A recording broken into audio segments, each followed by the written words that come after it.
So let's continue, Harshal, if we go to section 2. Okay. Did everybody understand this diagram?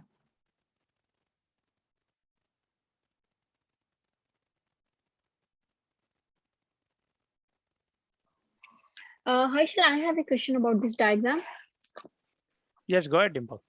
So in this diagram, basically it explains how like the process will, it explains the different functions through Arfloan.com. Yeah, that is correct. So yeah, go ahead. So in this, we have managed dealer, managed users, and managed lenders. So my question is, like, dealers and lenders, they're also a type of users for Arfloan.com. So why then we are doing it? There are two different blocks for these two. Okay. So did you had an opportunity to read the manage dealers and manage lenders process? Yes. Right. So you know that those two types of user require some additional information, right? So Okay. think of it as you're going to manage the dealers, and the dealers will have employee working at them. So those are the users.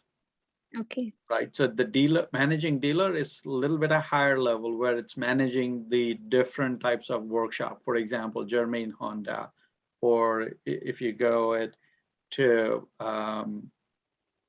Ford dealer, or you go to any other Toyota dealer, right? So those are the dealer. Now, the managing the users are essentially the people who will be working at that dealership. Also, you're going to have a little bit different types of users. So as you see it into the requirements document, there are more characters involved as a users of this system other than just the dealers and lenders. Okay, so basically what I was thinking, so is it should not be like the managed dealer should be under the managed users, like we have to select the section, okay, user, this is a dealer type user, so then further it will go under the under that. So if you think about it, right, so that's whenever you're seeing a functional decomposition diagram, it talks about what are the key functions of the systems. In this scenario, the two key users going to be involved in is the dealers and the lenders.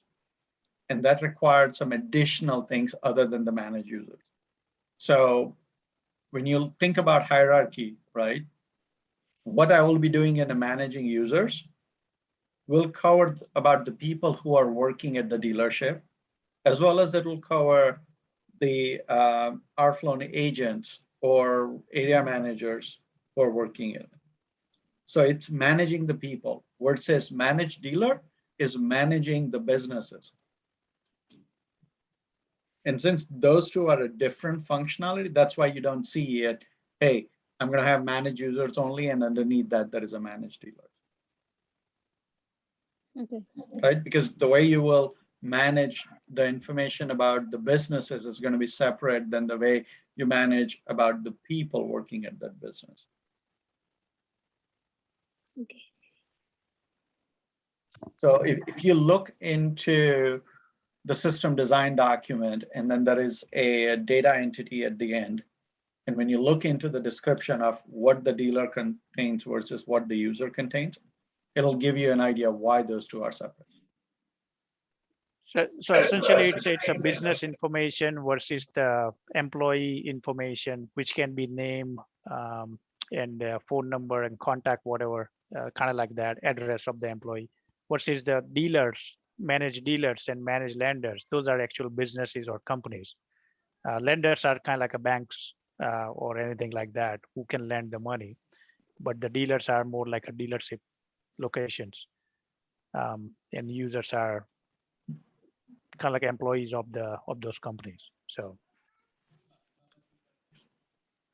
Okay.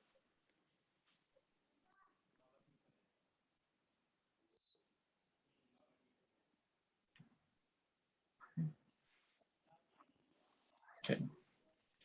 Let's continue, Harshal, to the next section. Feel free to stop since I'm hearing silence, I'm taking that there is no question anymore in that section. Okay.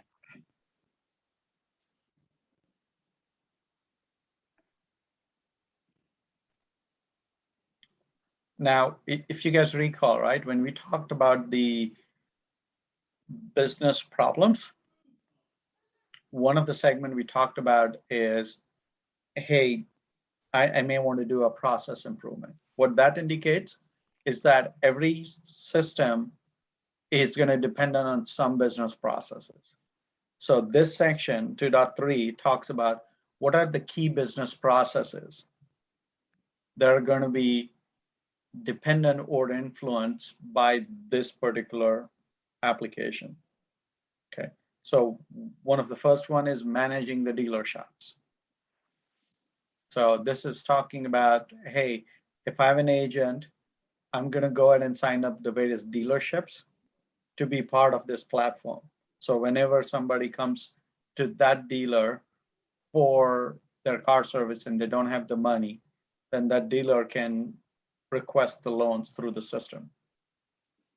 Okay, so the whole process of how you set up the dealer shops and what are the constraints and the rules around it is what is described into this particular segment. Okay, and then there are rules associated with it. So if you look into it, there is a description which talks about what is at high level, and then there is what causes the process to occur, essentially what kickstart this process. And then once the process is successfully completed, what will happen in the system?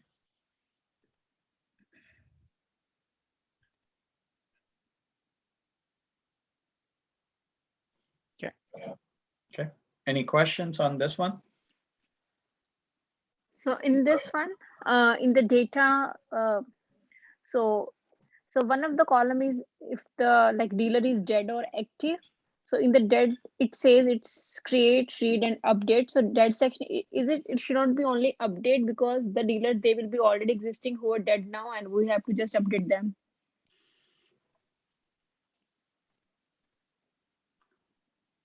So those attributes, right, which talks about active, inactive, and dead, essentially shows the status of the dealer in the context of overall system, right? So I might have signed up a dealer, but I'm going to do the business with them, let's say starting October 1st. But till October 1st, I want to like it set the flag in the system as that dealer is inactive. Versus if the dealer is currently posting the transaction or allowed to post the transaction, that means he's active in the system. And the dead is, hey, that dealer used to exist in the past, but since then they've decided not to use the system anymore. So we are never going to see any more transaction from them. But I still want to keep all the data because whenever I want to look at the historical information of how much revenue was generated by that particular dealer or what transaction has gone through that dealer, then I'll set it up flag as a dead. That means all the data is still in the system. I can still access the historical data, but they are not going to generate any active transaction. Right. So that's the way that one of the patterns that you use it into the applications to identify if a given sets of either user or entity, whether they're active or not. And the reason why we need to do it is because there is a financial, anytime you do any financial transactions, there are regulations which requires you to keep those historical data.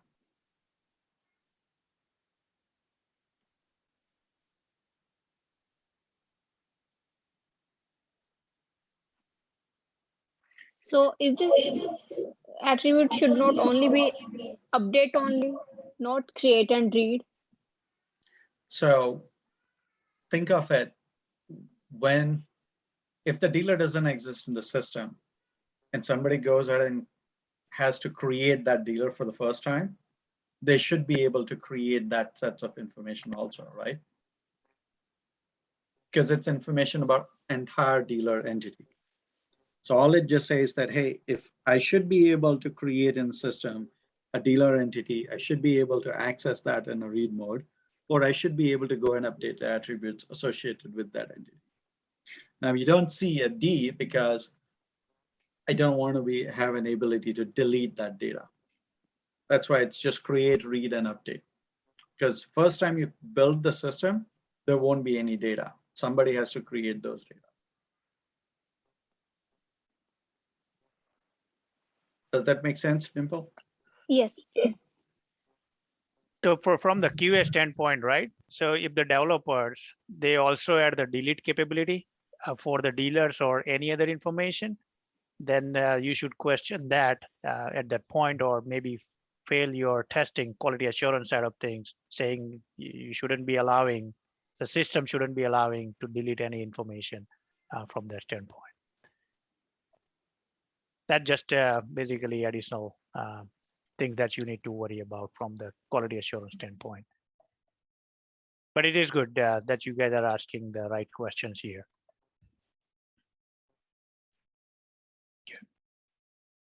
Okay, I also have a question. Yes, go ahead, Gift. Okay, what causes the process to occur? It says agents sign up new dealers for Arfloan.com. So the agents are the employees at the dealer shop. Am I correct?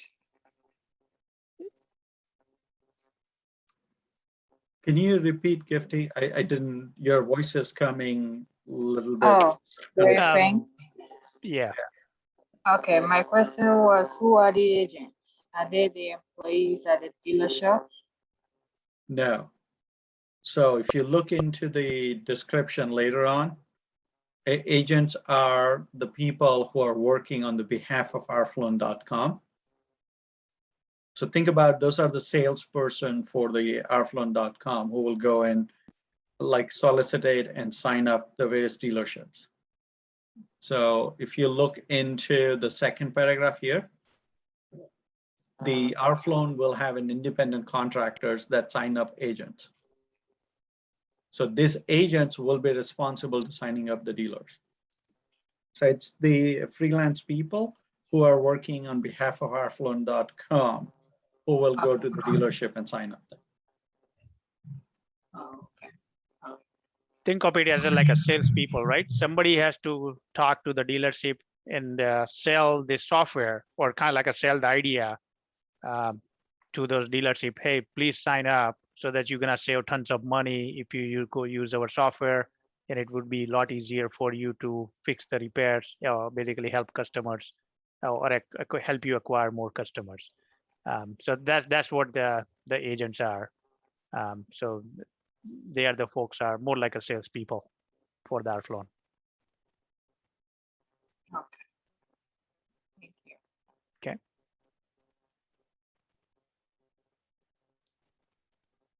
Okay. Any other question here? Now, as you guys see here, right? So we are talking about managed dealers here, right? And there is a process associated with that. So typically you will see like a managed users, you will have a section called how the managed users will work, managed lenders, how it will work, loan calculator, how it will work. So there'll be a business process associated with that for pretty much all of this different functional sections here. That's how the document, this particular document is organized. And that's very common to go that route. So you have a high level functional composition, decomposition, and then you have business process associated with every box here to give you more details around how it's supposed to work. Yeah, and then you will see it in such documents, repetitive templates, right? So for example, you will see it like it's the section 3.1, which one process, then like 232 will be another process, then the 233, but they will contain similar information. Right, so this is a manage users, right? To manage users gives you information of what it means to manage a user, what are the business rule needs to be applied, who will trigger this process, and what will happen after this process is successfully completed. So now here, if you look into it, right, the reason why all of the managers, so I think it's, you mentioned earlier, I think it, Dimple was here, who talked about, hey, why I want to do a separate manage dealers and then manage users, where dealers are also users in the system. So if you look into it, right, the individual people are still created under this manage user functionality. So if you look into the business tools 2.1, it talks about the various types of users and who can create them, right? So site administrator or super user can create dealer, lender, Arfloan rep, managers, or area managers. Right? And then there is, you have a table which talks about the metrics, which says who can do what in the system.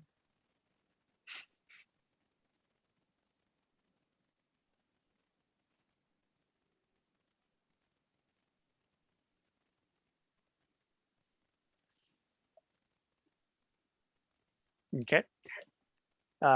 Any question on this particular process here for managing users? Harshal, I have a question. Sure. In this problem, I'm not able to understand if this whole problem has only single lender, or a lender has further multiple users also. As in the dealership case, we have a dealer and we have dealer users as well. So do we have, in similarly for the case of lender, do we have only single lender or multiple lenders, or one lender with multiple users further, like lender has further employees? How we are going to manage these? This table does not depict that. That is correct. So this is a business process, right? So it does not talk about the relationship here. But I think as we go through that actual requirements, which will be the next section, I believe, after the processes, that's where you will be able to see it, how they, when they create a new user, how they actually associate with the lender or the dealership and so forth. From that standpoint, the relationship will be in the different section described in the requirement section as a business rule or requirement rule. Yeah, let me turn around, right? All of you have read the document. So does anybody else have a response to what Dimple is asking? Is there a relationship or hierarchy between a lender, so that there is a bank and then there are employees working at the bank, similar to what dealer and the people working at the dealership in the system?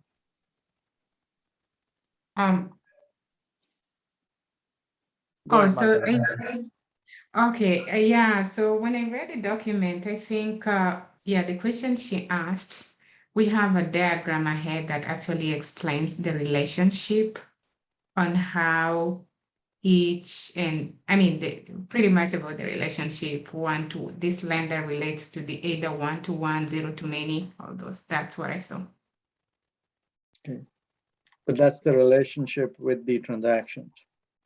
What she is talking about, the relationship between the company and the people working at the company, is that there exists one for the lender. So keep that question in mind as we go through it. I want you guys to read it and figure that one out.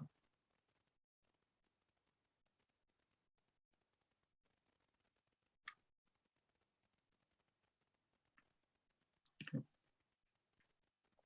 So Harshal, can we? Okay.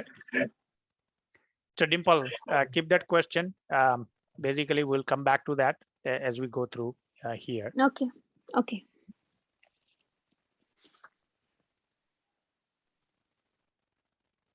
Okay. All right. Any other question before I move on?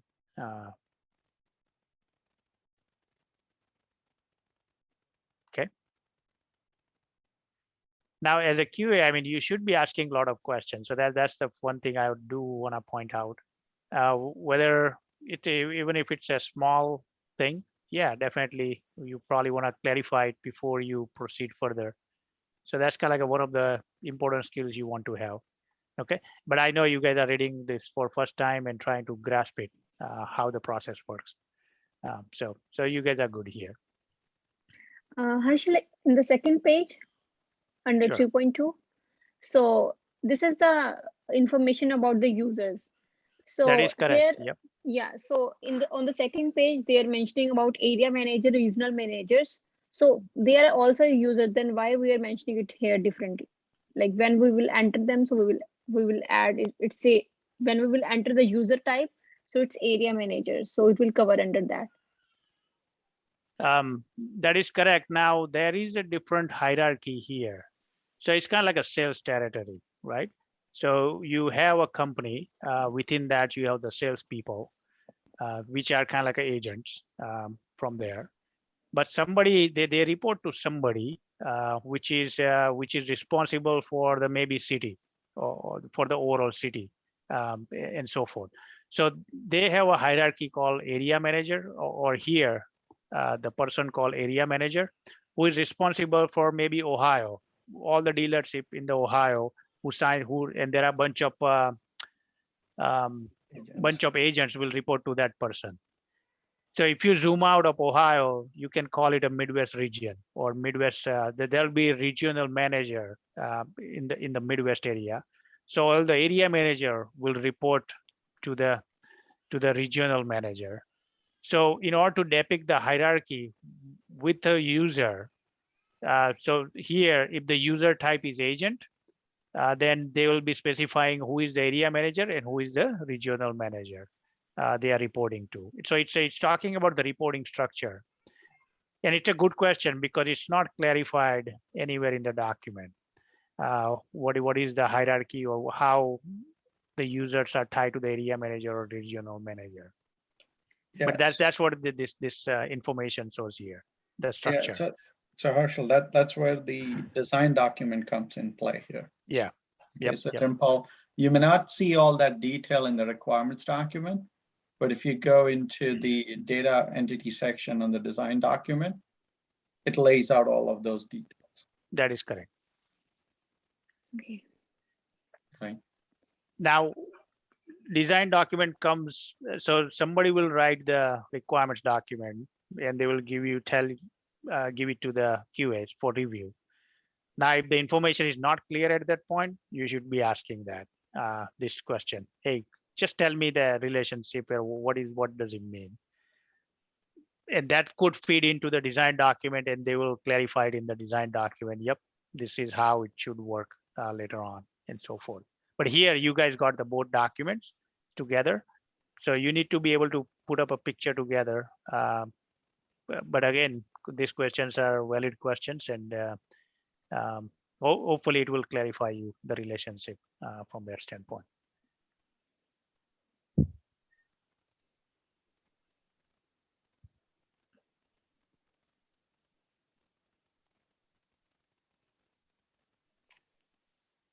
Okay, any other question on that?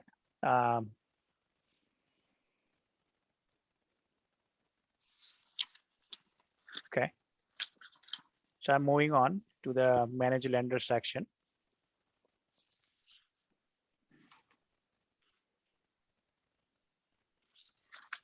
So does this section answer Dimple's question about the lenders? That in the description it says setting up lending companies. So does it say like they'll have multiple lenders? Yes, so they can set up as many companies, right? Because if they sign up maybe 10 different banks, the 10 different bank will exist in Arfloan as a whatever the loan provider. Yeah. Right. Yeah. So Gia, thank you for bringing that out. Right. So this goes back to the 3C that we were talking about. Is it consistent, complete, and correct? Right. So you saw it. The lender information was given earlier in the document. Right. When you look through it and says, is that information complete? Well, it was not complete in that section. But as you read the further into the document, collectively within the document, it explains everything. So that is where you say, yeah, it is a complete requirement. Right. So that's why it's an important as a quality assurance person, you need to think about everything that you read it. Does it make sense? Does it belong into this problem domain? do you feel it's complete? Mhm. Right? So this is a good test that you guys just demonstrated that, hey, Dimple asked a question that you may have felt at that point that it was not complete, but as you read in the document, there is a reference inside. Yeah. Yeah, sometimes it's more like a jigsaw puzzle. Okay, this requirements document, depending on who is writing it, and what section they will put the information. So you need to come up with a complete picture at the end, because you are responsible for making sure the system that is going to be built there by developers, it meets the specification. So I think Dilip already mentioned in the class, the QAs are the most knowledgeable folks who knows about the system, basically functionality, because they are the ones actually test it according to the requirement specification, other than the architect or the technical lead type of person. I have one quick question. So Sure. when we are talking about 3Cs, the complete is always tested only after reading the whole requirement document, is what you mean? Not necessarily, right? So sometimes, depending on the level of the detail is needed to explain that particular concept or a business requirement, it may be just simple, and you may have everything identified and defined within one paragraph together. Or you may have, you're trying to explain a big concept, and the way you normally concept is you go from a high level explanation, and then you go in further detail in the context of where it's going to be used. Okay. Right? So for example, if you're trying to think about account profile within the Amazon, right? So let's say if you're an Amazon Prime customer, then it talks about the various services. Yeah. Right. And one of the services they provided is Amazon Music or Prime Video. Well, you don't try to explain that while you're trying to explain how somebody can purchase a book. Yeah. You see, but when you're talking about the services provided by Amazon, you list out all those things.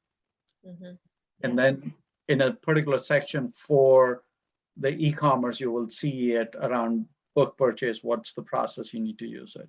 Versus if you're then moving into video segment, then it'll tell you how to essentially view or rent or purchase the video segments or Amazon videos, right?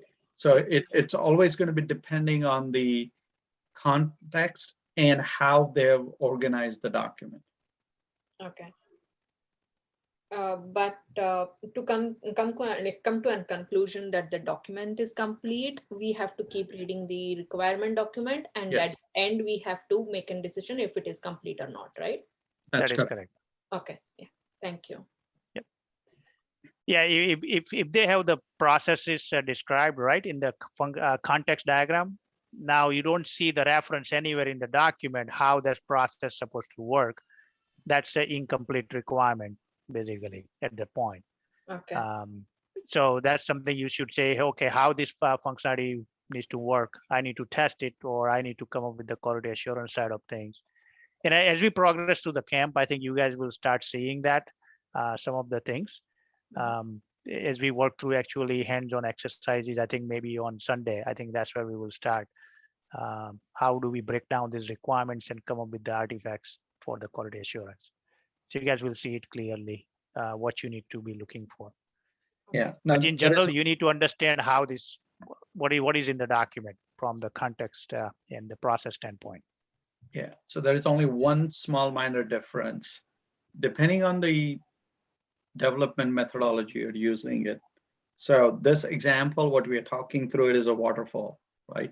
Where you are able to see the entire document, talking about the entire functionality of the systems. Now, if you're using an Agile, then there will be talking about, hey, I'm going to implement this feature or this function, right? So in that scenario, the definition for completeness is everything related to that feature only. You don't have to worry about everything within the systems function. Yeah. But how is this particular feature will work within the system? Yes. Yes. Yeah. Okay. Thank you. So think about it, right? You can take the same concept that, hey, I need to have a complete document on a waterfall, and you take it as, hey, I need to have a complete understanding about the feature in the agile world. And feature can be just like manage dealers or manage lenders or loan calculator. That could be the feature in Okay. that sense. Yep. Yeah. Maybe like agile might be like a little more easier to understand than the waterfall, since like in waterfall it is a lengthier process.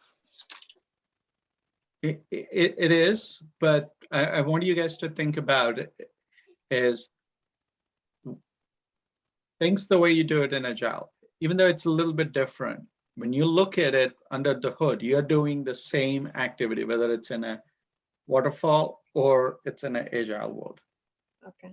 Right? You are still applying whatever they give you in terms of requirement. You have to make sure that you apply that 3C and a T mindset to make sure, can you test it? And is it going to be complete enough for you to deliver a value to your customer? Okay. Okay. Thank you. All right. Any other question, or we shall move on from this one? Okay. So I'm going to move on to the next one, the loan calculator.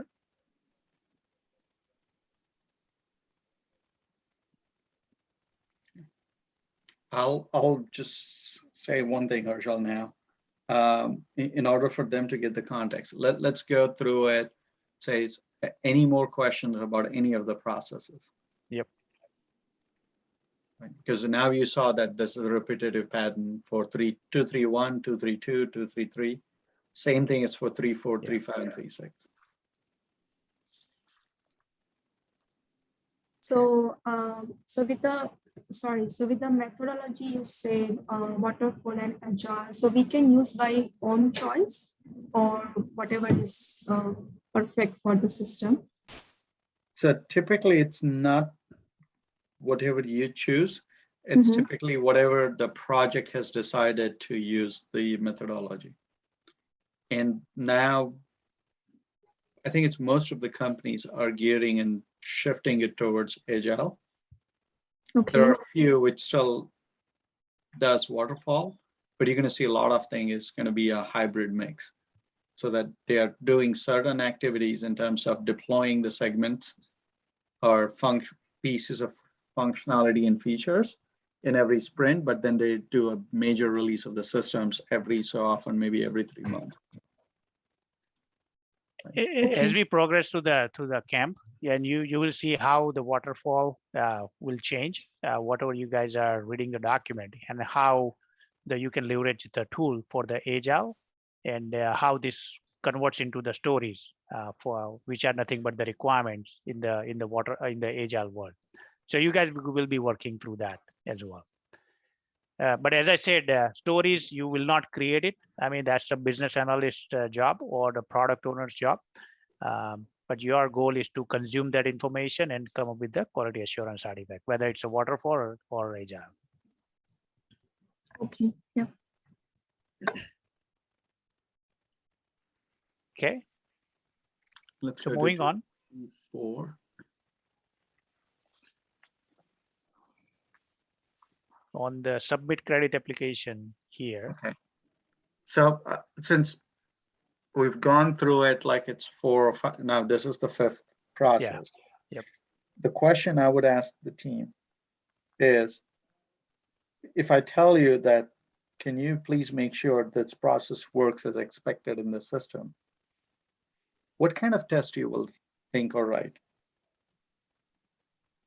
So when I ask you, right, that you should start thinking about applying 3C and T, let's take an example, right? Here, if the business process rule is that after the loan is submitted, lender needs to be notified via email. Then you need to start thinking about how I'm going to test this functionality.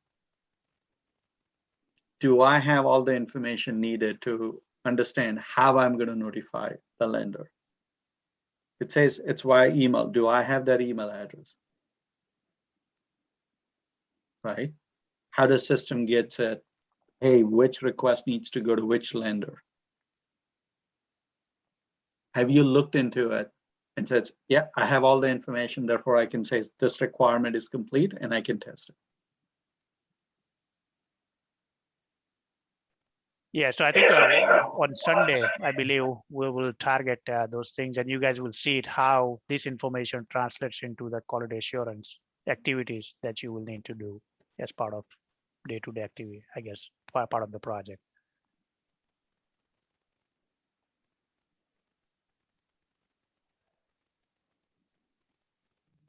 Okay. Now, does anybody understand why we have this PDF here, or what's the purpose for the PDF attachment? I think there is this PDF is tied to your printed document, or I think you have a big 3-page printout for the application. Do you guys understand the purpose? Why it is in the requirement document? Maybe because like we can see if the email addresses are provided, or like all other information which we need for the testing is included in the form. We are not talking about testing yet, but let's see here. See if I can pull that up. You're looking to pull up the PDF, Herschel? I think that's right after this Yeah. requirements document. So it should be probably around page 40 or so. Just trying to see. So Right this there. is a document. Why this requirement? Why this is included as part of the requirement? Can anybody tell me, or tell us?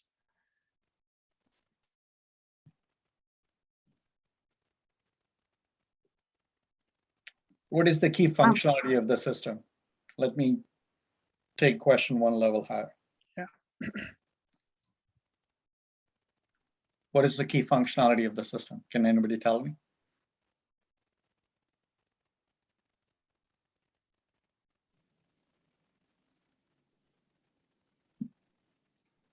Basically, we can say to how to manage loan payments for the customers so that they can repair their. Are we Auto- managing the loan payments, Dimple? No. Okay. The loan application, right? I think you are just trying to choose the terminology here, probably.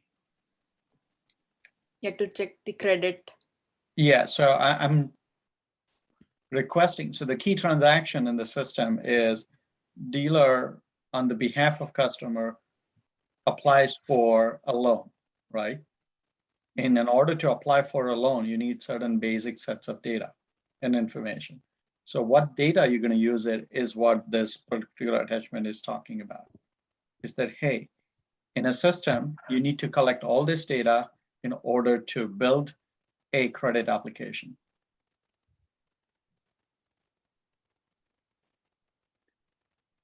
Right.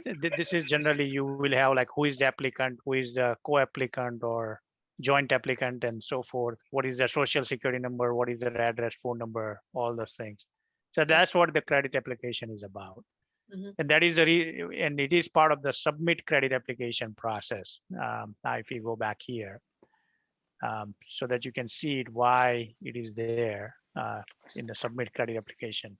That's the whole reason. Because it needs to submit the credit application in the system. Somebody has to do that. And that's what this process supports. And they have to input all this information and generate and send it to the lender.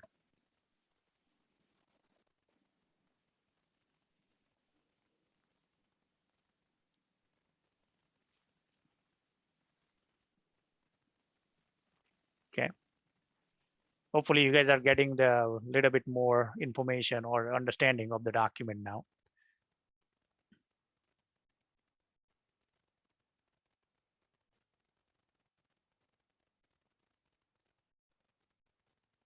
Shall we move on from here? Any other question?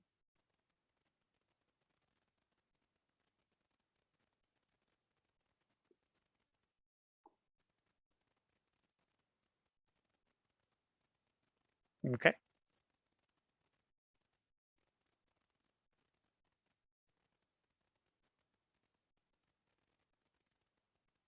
Any question on the 236?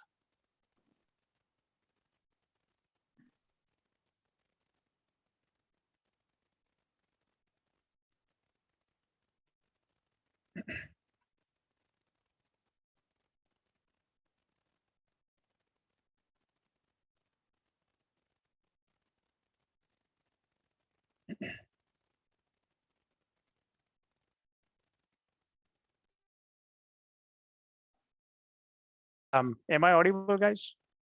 Yeah. Oh, okay, I just because I didn't hear any response, so I'm just making sure. Okay.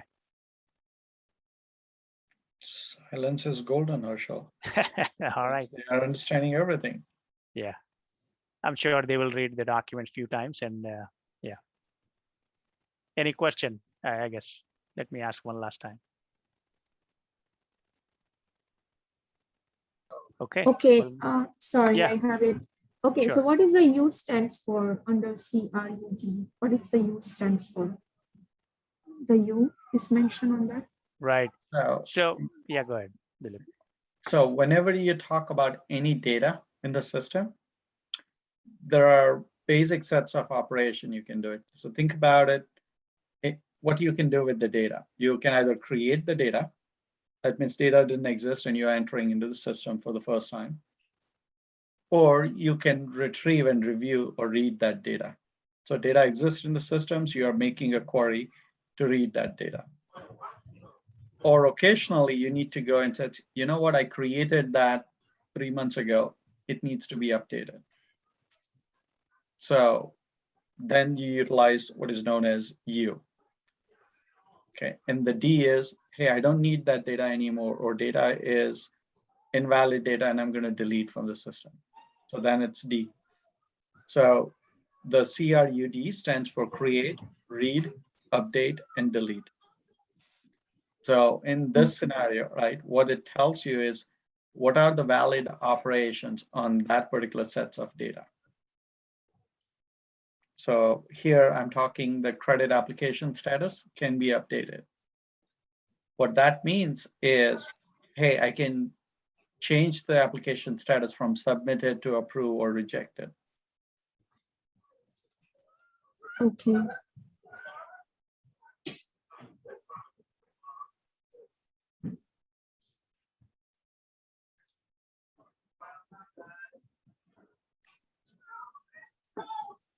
Okay.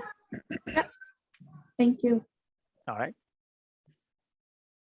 Moving on.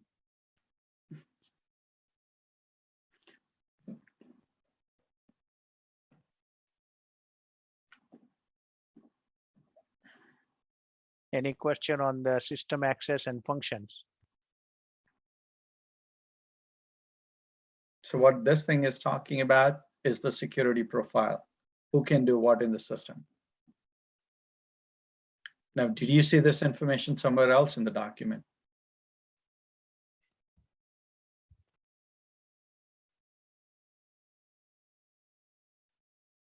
I have one question. Like, it also says like the site administrator has to assess the loan calculator. Can you please explain a little more, like what is like assessing the loan calculator means? So think about the various functionality in the system, right?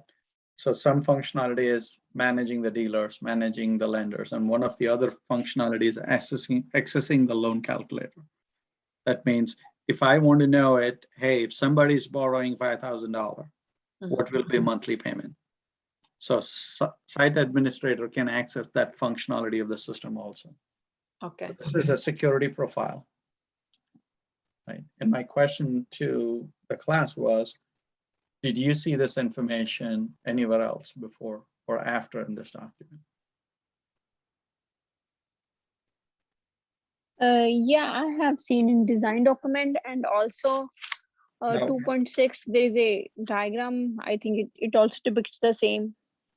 What about anywhere else within the requirements document, not the design document? Okay, so it's in 2.6. So 2.6 here. This is what you are referring to. Okay. Right. So think about it like it's what are the 3 C's? correct, complete, and then there is a consistency, right? So now you have the same pieces of information at more than one place. And then you need to make sure that it is consistent. Right? So did you validate that, hey, whatever they're talking about, the dealer users, they can do 3 things here as per this section. Is it consistent with everywhere else in the document? So it's not in 2.6. In 2.6, the RF sales representative has more functions than just manage dealer users. Right. So as part of the QA, right, that's what you validate and says, hey, this information is not consistent. So you should set it up a question and says, hey, Mr. Project Manager or business user, can you tell me, are you setting only the segments, parts of each one? And should I take this information as a combined? That means this particular user should be able to do the function mentioned in section XYZ as well as in section ABC, or is that an error? Why there is a mismatch, right? So you should have that conversation.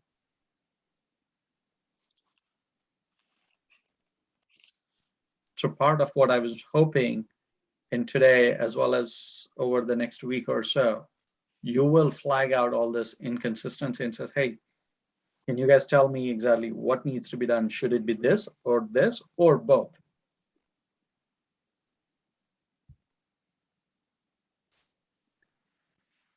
Are you guys with me on this? Yeah. Yes. Yes.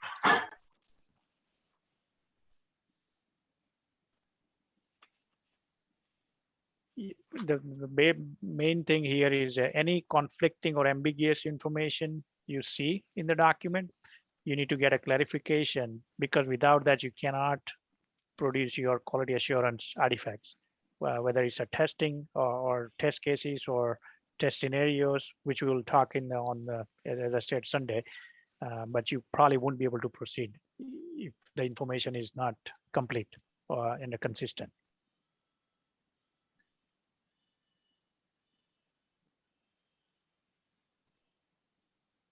Okay. So we move on from here. Okay. So that's something you can validate and come back. So this section, right?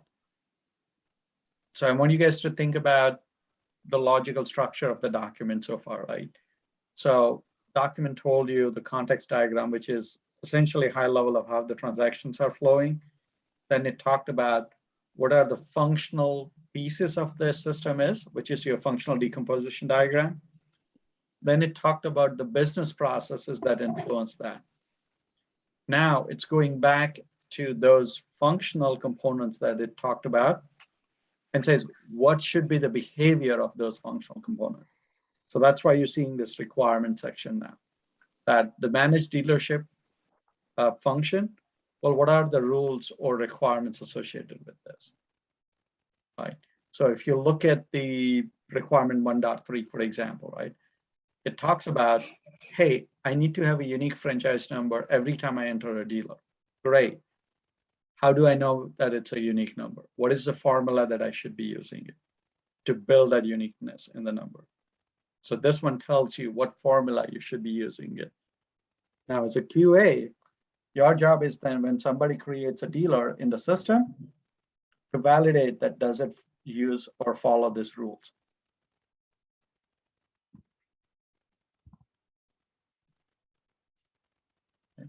And you need to make sure that these rules are consistent with what defined in the business processes, as well as any other places in the document. So going back to what Herschel was talking about, is there a conflicting information or is there ambiguity that you need a clarity around?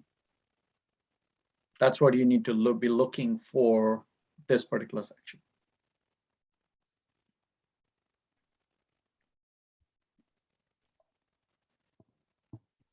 And I will be spending a lot of time on this requirements. I think coming in the next 2 weeks. So hopefully it will make it more clear to you why, basically how you can proceed with breaking down these requirements and come up with the quality assurance artifacts. And I'm sure you guys will come up with the question for clarification as well at that point while we are working through those exercises.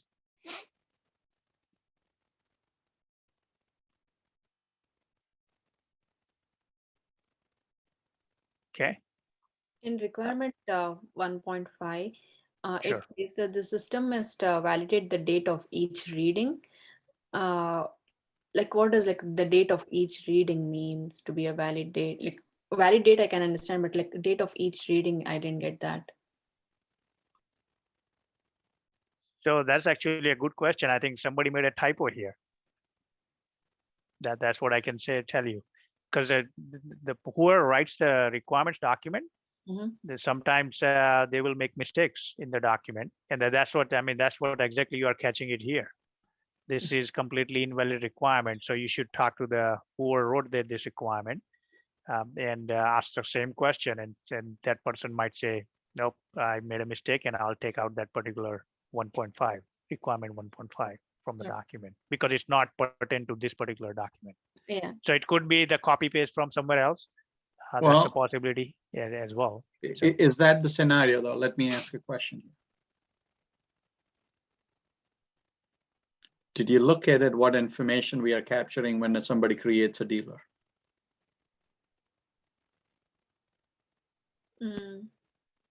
Yeah. Does it contain the date?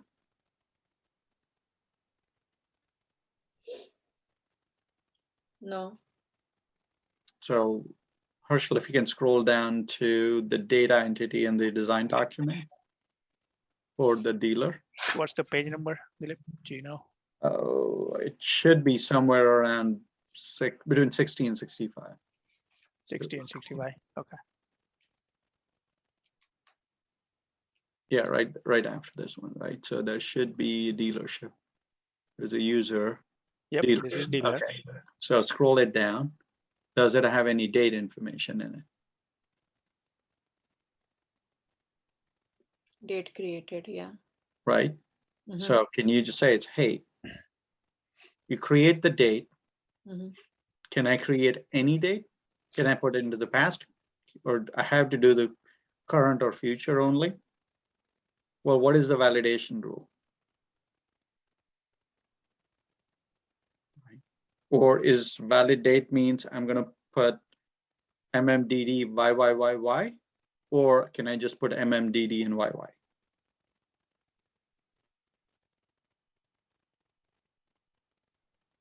Sorry, I didn't get you. Can you say that one more time? So when I put a date, am I expected to put a 4-year digit?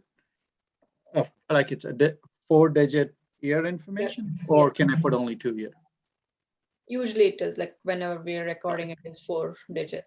Can I put 31st February in the system? No. Okay, so the system should validate, right? Yeah. Because as a user, I might just type 231 XYZ, right? Yeah.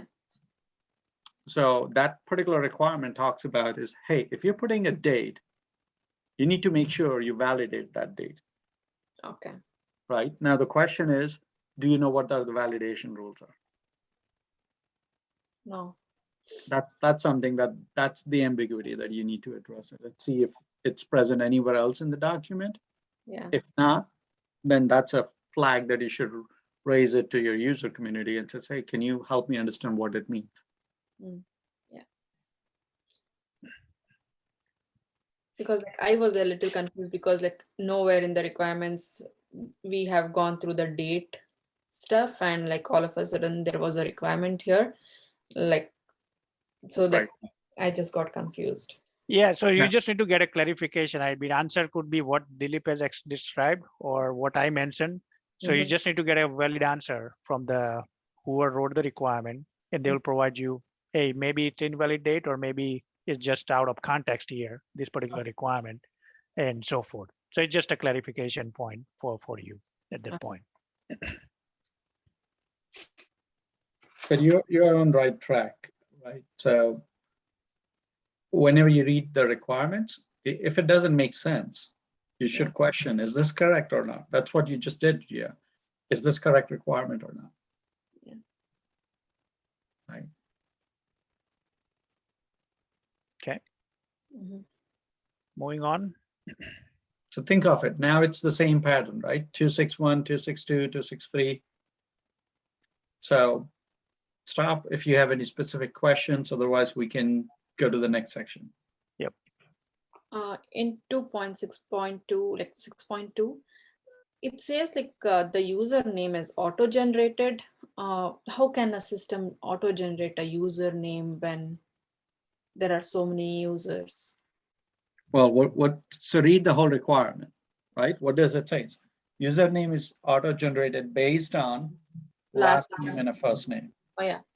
right? So while creating it, you need to check it as that, hey, is some of the field when I'm trying to create a new user is asking their first name and last name. Okay.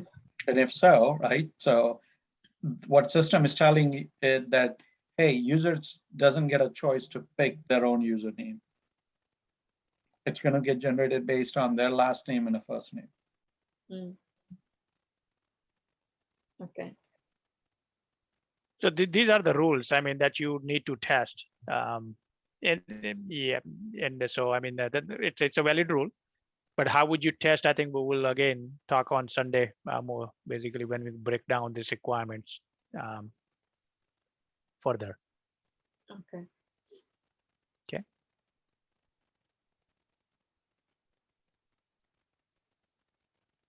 All right. Any other clarification? Harshal, in 2.6.4. Okay. Does this document require like how to check if the calculator is doing the exact calculation? Does this document require to need to mention all those rules? So if you're a quality assurance person, and if I tell you, here's a calculator, can you validate that it's working as expected? What would you do? Like I need to check like what are the inputs and what should be the output. If it's correct, then it's doing its job. Yeah, you need to understand what is the processing logic, right? Yes. What are the inputs? What is the processing logic? Then you can determine, is the output produced is the same as what you expected? So yeah. So I would say, as Dimple, do you feel that the 264 section talks about everything that you need to validate the calculation needed? no, it doesn't So, have the rules. good. If not, let's talk about it. What do you need? I need the like formula how they are calculating if it's doing correct or not. How do you calculate the interest payment? I'm sorry. In order to calculate interest payment, what kind of information you need?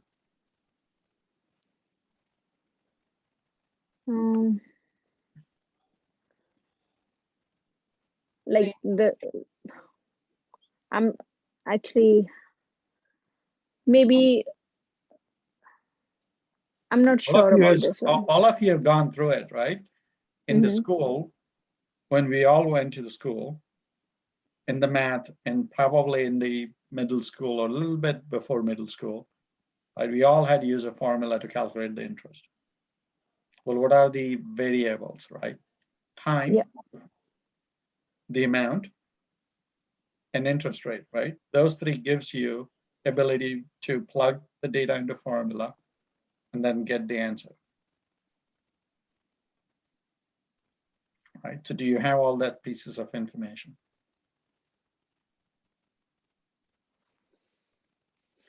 So Dimple, you are on the right track with the question. Okay. So I think it's missing the information here, and you are raising the flag here, and you should get the information from the BAs before you can do anything for the quality assurance activity. So, but this is exactly how I would ask how it's supposed to work, what is the formula, and so that you can do the testing activity. And I understand you guys haven't seen, I mean, other folks haven't seen it, what the testing means and how we can break down or create the testing side of things. So I think we will discuss further on the same requirement when we come to the testing side of things. But this is a more valid question, and this is how exactly you should be looking each and every requirement that is laid out here in the requirement 1.1, 2.2, and so forth. See if it's clear. If not, raise a question, get clarification so that you can continue your testing activities. So Herschel, I still didn't get it. So do we need to calculate it and check it, or it's okay if we don't check that thing? Like how, what payment? Yes, because what you can't assume that the system is always correct, right? So Purvangi, if I give you a calculator and then just says, can you check it to see if the multiplication function is working properly in this calculator or not? And what would you do, right? You would take in simple input, let's say 3 times 3, right? And then you say, does it give the answer 9? Yeah.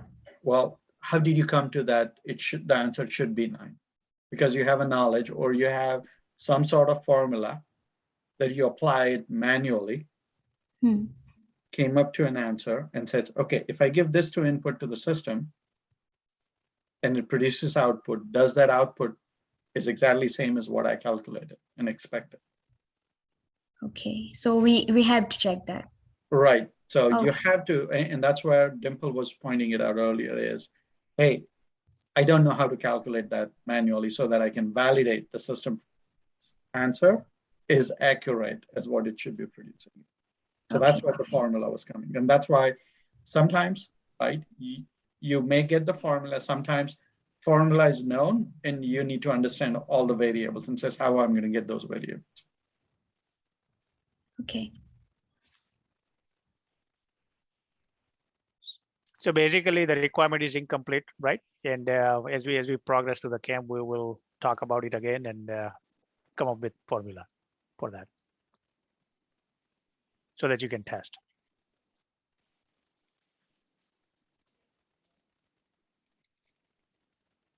Okay.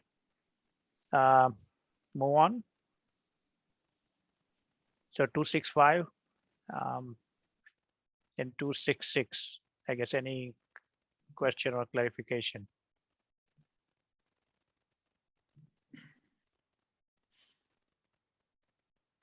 Hopefully this questioning is giving you a different lens to read the requirement and think it in a different track.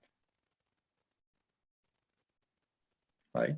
Because you read through it once based on your understanding, right? Now that with this discussion, it's flagging, hey, I need to think about this also, or I need to consider this also. So this time when you read it, you're going to have more questions. Yes, Vaibhavi. Yeah, okay. So I have a question like with 2.6.5, when you see in 2.4 line, it says total repair cost needs to be auto calculator. What does that mean? Is it by system? It will auto calculator? That is correct. That's what it's trying to basically describe. System will calculate total repair cost. Now, from testing standpoint, you need to think, okay, system will calculate it, but how would you test it from that standpoint? Is there a missing information here, or do I need more information to proceed with the testing activity and so forth? Yeah. So for example, right, when you say it's total repair cost, well, does it also include the shop fees? Does it include the city tax? There's no clarity around it, right? Yeah, what is total repair cost, basically? That part is kind of like not clear here, right? It just says total repair cost. Yep. So again, it's kind of like a ties to that. So when you read through this document, right, you can flag this type of requirements and go back and say, hey, BA, please provide or clarify these things in the document, and they will go back to the business and collect the information and come back to you and update the document as well at that point. So that's the process we typically go through in the real life anyway. Yep. Okay, thank you. All right. Okay. No other question, then we can move on.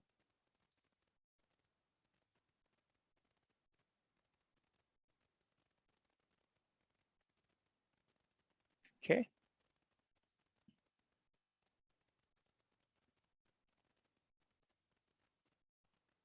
Any question on 2.7 or anything?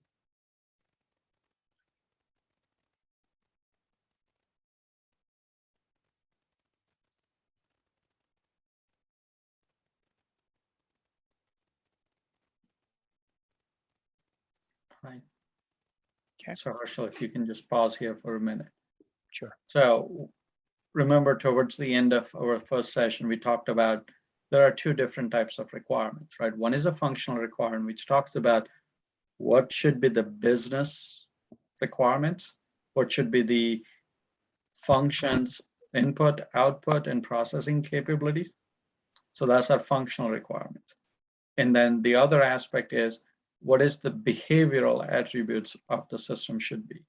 And those are non-functional. So this particular section starts talking about the non-functional requirements, right? So first example is the auditability. So it talks about that everything that you put into the system, specifically from credit application point of view, that's a federally mandated requirement, which requires you to track that information. So it just says that anything you do with the credit application by any user, that needs to be tracked. Who changed, what they changed, when they changed. So that's what this requirement 3.1 talks about.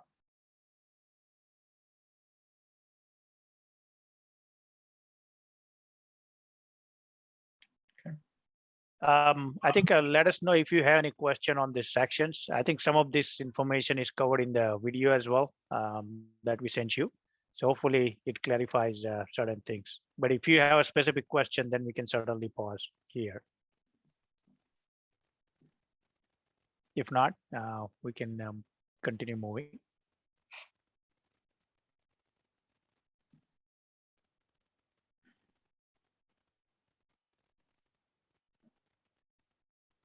Okay.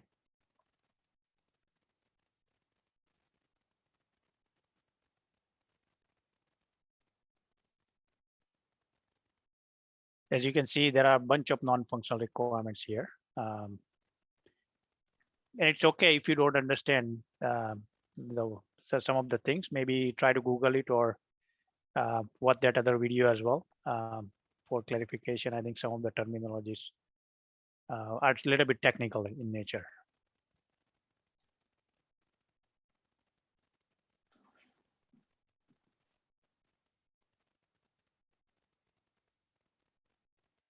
Okay.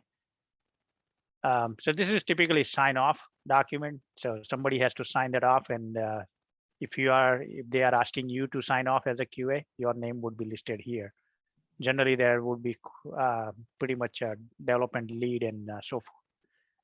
They'll be representing for sign-offs. So once you sign off, that means you read the requirements, you understood what's in there, and it's good to go for coding activities and other quality assurance activity. That's what the sign-off means.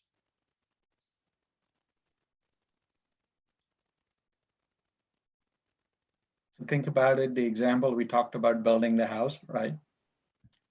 It's essentially once you lay out the requirements, your contractor is going to make you sign and says, this is what you want me to build it, right? So now it becomes I would say is that clearly contractual document, which says that I requested this, and that's what you're going to deliver. Same thing in the software world. This becomes a contractual document. Now, a lot of those things, when you start looking into the agile world, it started converting it more into, hey, I'm going to approve it. So from the approval point of view, it takes care in the system itself instead of a manual. But irrespective of whether you do it manual or you're providing approval within the systems, what Harshal is pointing it out is this identifies that this is the baseline that you need to use it to build your system now. So this triggers all the development activities now. Okay.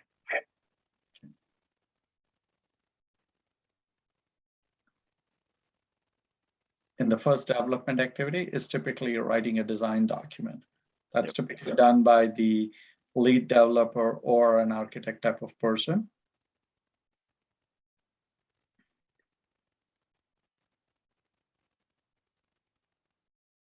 Sometimes the documents will include some type of mock-up screens and layouts. Here, these are more like a high-level storyboarding screen layout and process flows, showing some navigation activity and so forth. But sometimes you might have actual screens. Somebody will actually do the mock-up of the screen. This is how the create lender will look like. This is how when you update the information, this is how it will look like, and so forth. So again, it varies project to project, what type of detail you want to put that in. Okay. So these are kind of considered mock-up screens or mock-up layouts and so forth.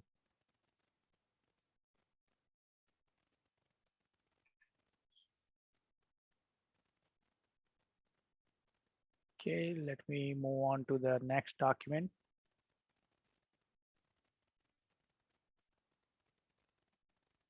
All right. Let me ask you one thing. Has everybody read this document, system design document? Yes. Yes. Okay. Yep. All right. That's good. So at least you try to understand, try to understood this document, which is good. Okay. Again, you have the product overview, which is nothing but kind of like what the problem statement you saw in the requirements document. It is similar in nature here. Now, the audience for this document, right? System design is the developers. Okay, that's the typical audience. But you as a QA, you are also reading it. Maybe you will, if you have a little bit technical in nature, or if you want to understand how the developers planning to build basically the system, that's where it will help you. But sometimes you might find some non-functional requirement which is revised in this document for your testing purpose. So that's a discrepancy you may find in this document. But otherwise, this document is strictly for the development activities. Right, but think of this way, right? As a quality assurance person, you need to know not only just what needs to be built, but how they are building How it. they're building. Right. So we talked about in detail about 6 different types of system architecture in the first session, right? And we say it, hey, depending on what type of architecture you're using it, the probability of finding error on the edges or in the interface is higher. So you may have to write the test cases to validate that interfaces are working properly, right? And then system design document essentially lays out generally what kind of architecture they're going to use it. So you have a good understanding that what additional things that you need to test it. For example, if the architecture is essentially a multi-tier architecture, then you know what you need to do it, versus if architecture is also a mobile architecture, then you know that, hey, I need to worry about this additional things also. So it gives you a context of what all should be part of your scope for testing. So should the three C's also be applied in system Right. designs, or like they can make some changes while doing it? Typically, this is a realistic scenario. Things can get more clarity as you go from a requirements to design. Mm-hmm. And that may cause some updates into the requirements document. And that's when you just start seeing it is if there is an inconsistency between your requirements document, design document, yeah, you should raise a question. Hey, what is the latest information? Is the design document latest or system requirements document? Now, a rule of thumb for quality assurance persons is if there is a discrepancy and if nobody's able to answer it from the design team, mm-hmm. then you take by default whatever is identified into the system requirement document as the truth that you need to validate against. Okay. Okay. Right? Because system designer may have a different interpretation than you have it when they're building the system. that doesn't mean that their interpretation is right or your interpretation is wrong. All it means is that there needs to be clarity, Mhm. and that's when you go back to the business users. Because like I saw many changes in the design document than the requirements. So I was like, should I think about this, or like here also I should put 3 C's or not? Yes, typically you should, right? Because the consistency comes into play here now. Yeah. And sometimes your requirements document is completed through the information provided in the design document. That's part of the reason why we ask you to read both the documents, so that you can get the entire comprehensive picture and identify the completeness of the information, as well as identify the inaccuracies or discrepancies. Okay.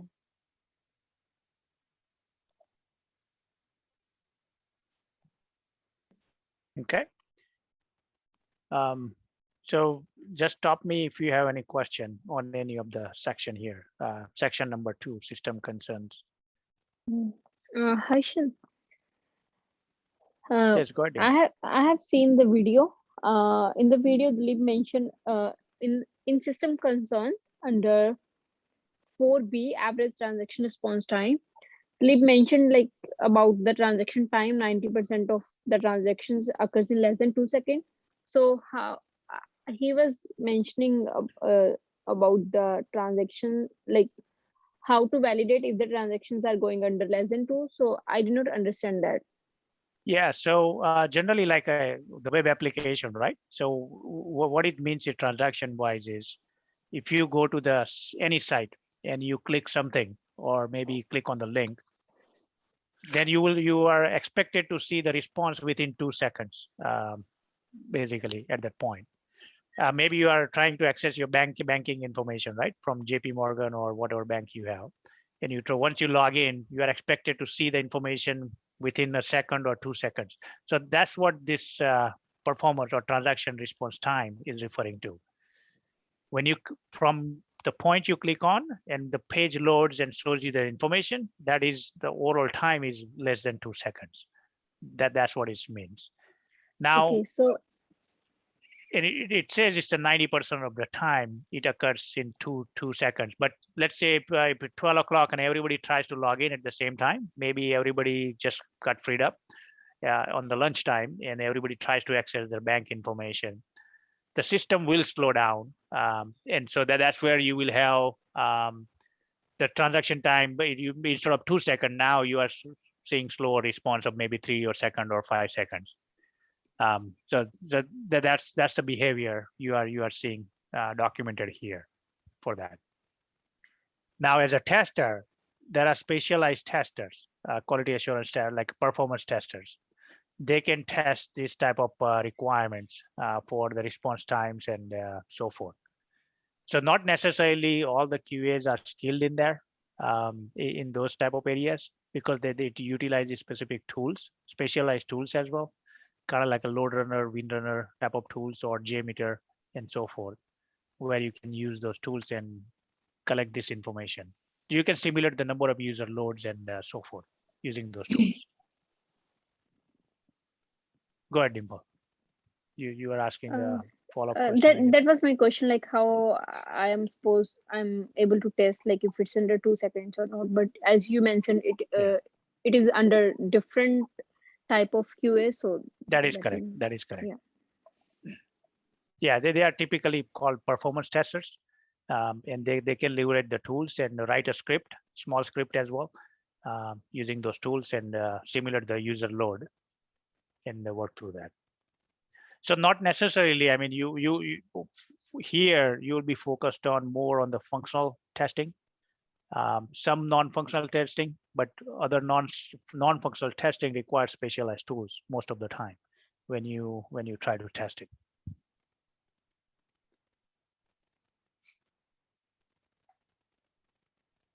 okay. All right. Okay. Yeah, thank you.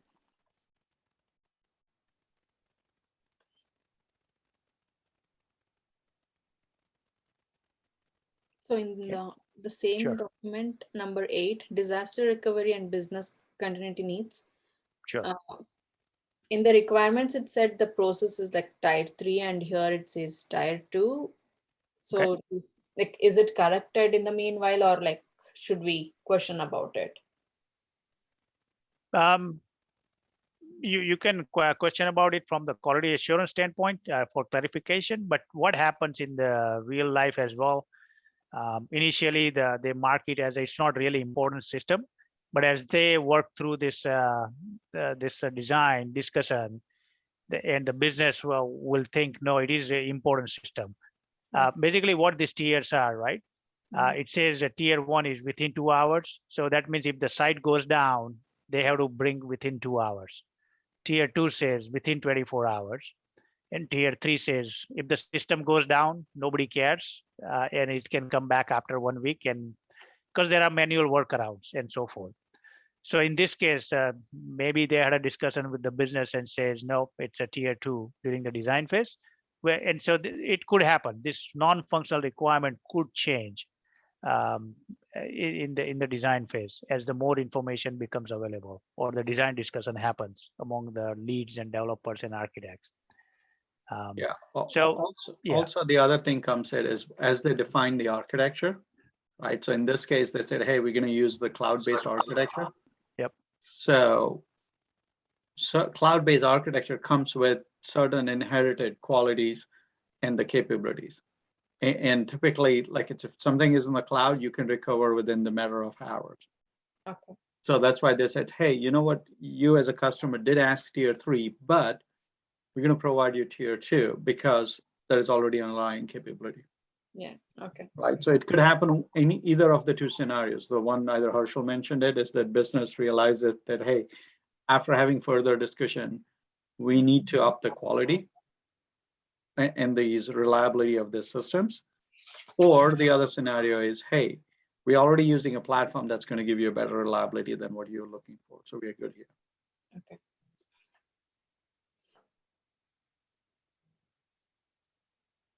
Okay. So moving on. The architecture drivers, like the number 4, it says ability to download report data in CSV format. So should we know about all those formats in detail, or? Yes, because that's something you should clarify what's in for QA, right? Because if they build this feature in there, and I believe in the reporting section they must have mentioned somewhere in the requirements document as well. So you need to understand what the CSV format looks like. Okay. What is the XML format versus CSV format versus plain text format and so forth. Okay. Yep. And this one I would just say Google it.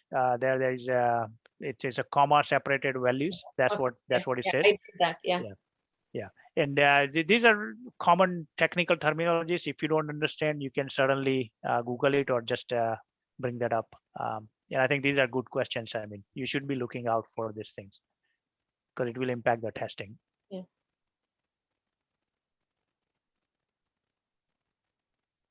Okay.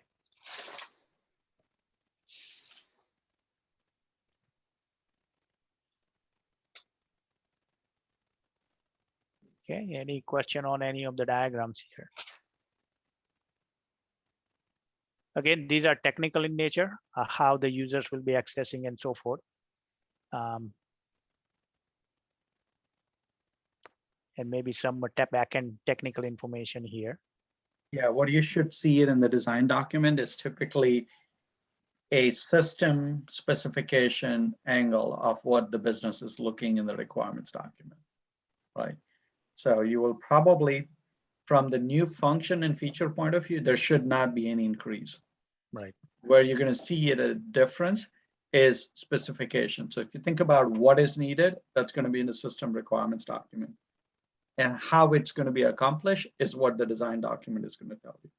So you should, by default, expect more details into the design document, but not additional requirements.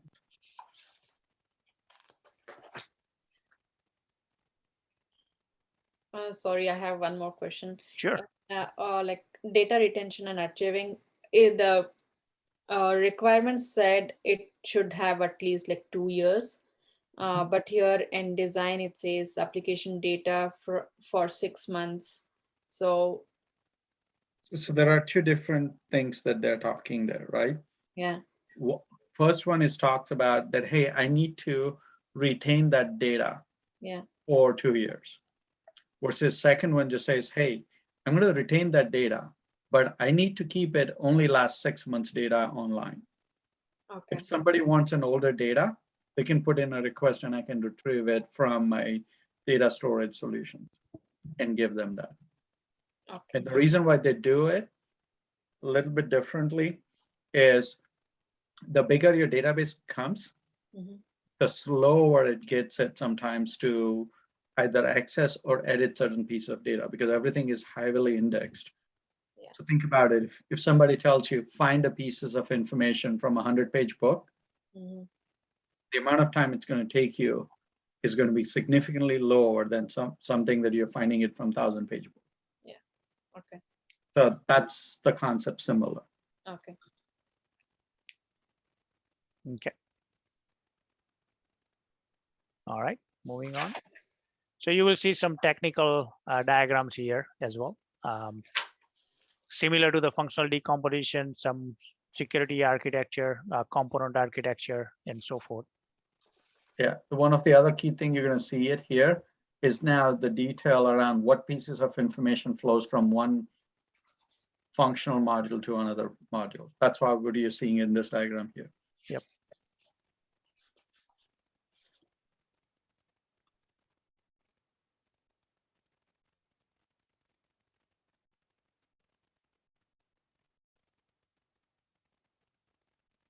Then they will have the database design in the system design as well, typically.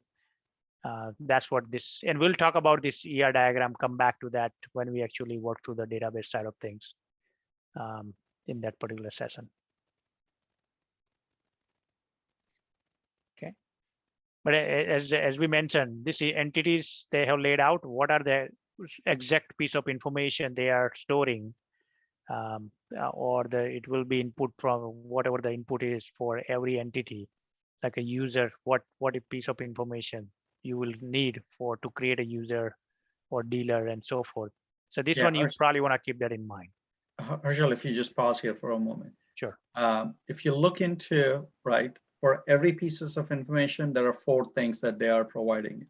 One is, what is it called, right? So like, for example, street address 1 or street address line 1 and line 2. Then the description around what it is. And then the third pieces of information is what type of data you're going to store it. So typically you're going to see it's something either stored as a text file or a number or a date or an image, right? So it tells you, hey, I'm collecting this data, what type of it is. So for example, zip code, right? They are storing zip code as a text, not necessarily a number. The reason is if they want to expand it in the future, in Canada, the zip codes are alphanumeric. In US, the zip codes are numeric, right? So if they keep it text, they can cover both the locations if need to be in the future. So those are some of the consideration you're going to see here. And the last pieces of column, it's going to talk about, is this a required data or not? So you might have gone a lot of times into the website, right? Where they display a form and ask you 10 pieces of information, but only 4 pieces of information is required for you to successfully submit the form. And other 6 is nice to have it. Same concept here. When you're putting a data entity, if there is some information is required, that means it tells it, you cannot create this particular entity without providing this set of information. Okay, so if a Y is flagged, as a quality assurance person, you need to make sure you validate that is system forcing them to enter that pieces of data.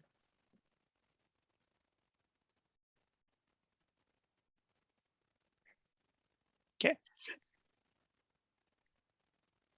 All right. So I think at this one, let me scroll down a little bit here.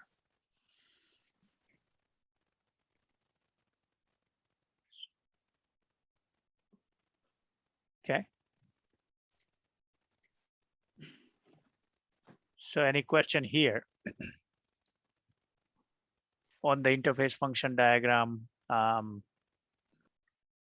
Here it talks about the interacting with the email system for notification. So how that works, or how it will be implemented in the system, or what are the triggers and so forth for that. Okay. And then this is the architecture, component architecture or layered architecture. They have it here. Yes, go ahead, Dimple. Can you explain a little bit more about the anterior application layers? Like with some example, like we are using WhatsApp. So can you relate with like which one is the presentation layer, which one is the business layer? Yeah, I mean the business layer is and the data access logic. They are pretty much in the code. What you typically see in any application is a presentation layer. So if you go to the website, all you will see is presentation tier.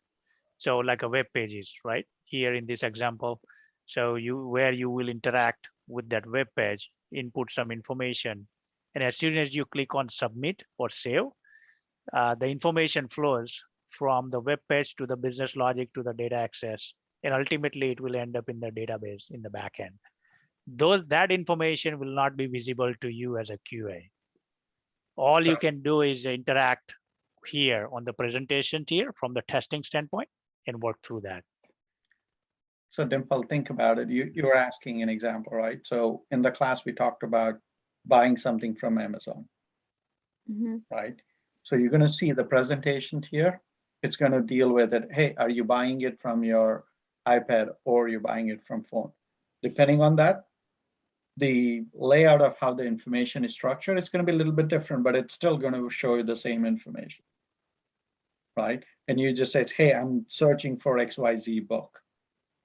Then what Herschel talked about it is the presentation tier fires up that query to the business logic tier, which just says, hey, can you give me all the product that matches this particular criteria?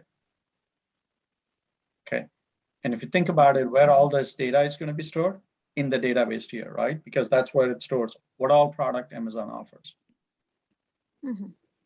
Same way, if you're like, it's performing some function. So let's say if you're putting in an order, then it just goes into the business logic and says, hey, am I collecting the payment? So you might see a payment screen. And the data tier is essentially then, if you successfully place the order, it'll get stored into the system.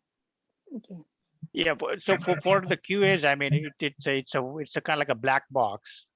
You probably don't have access to the business logic or data access logic or anything else other than just a presentation tier.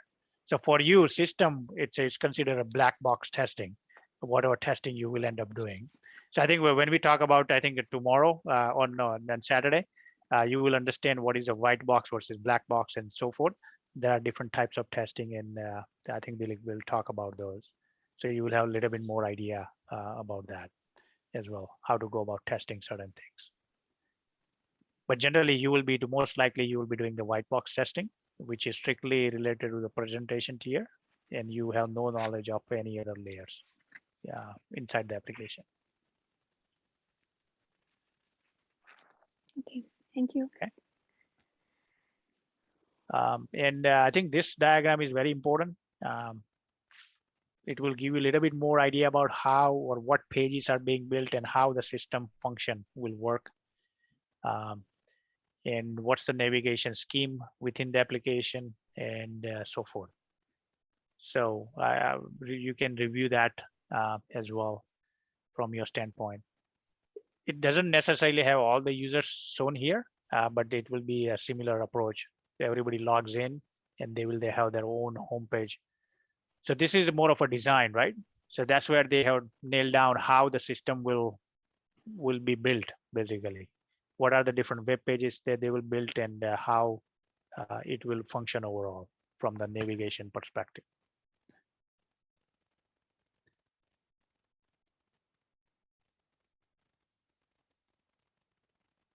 Okay. So let me know any question. I think we are almost there with the signature thing. Okay. And then finally, we might have the ER. No, ER model is already there. So that's the end of the document. So here is what my suggestion would be, is if you get an opportunity between now and Saturday, read now both the document once if you can, because now that we had discussed it, now that some of your questions got answered and you had an opportunity to digest the information as well as watch the video, you're going to have a different viewpoint when you're reading through it. It's just like there are certain pieces of information when you were looking at it, you were just looking at it to gain the information. Now, when you're looking through it, you will be looking from a lenses that, is this information correct and consistent? And what is definition of correct means? What is the definition of, hey, I'm trying to do it. If I'm testing this, how would I go about it? So you're looking at it from a little bit more holistic pictures now, but at the same time, you're drilling into detail. So that will generate more questions for you. And the reason why I want you to read through it and generate more questions is because as we talk through it on Saturday and Sunday, it will help you to understand the overall process. Because the importance here is not just to understand the document, but it's the process of how do you read it? How do you understand it? How do you go about deconstructing these pieces of information so that you can write the test case? You can validate, is this a quality system or not? Yeah, and in the real life, probably you will read the documents at least 5 times in the real life before you get a full understanding, gain a full understanding of this this thing for any requirements document or anything else. So it's very normal to read over and over again and gain more understanding every time you read it.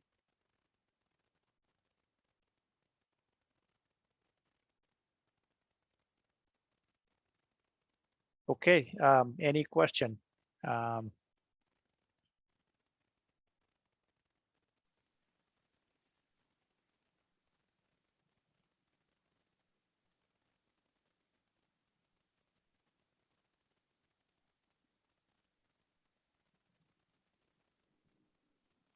All right, looks like nobody has any question. Then I think we'll wrap up the session here.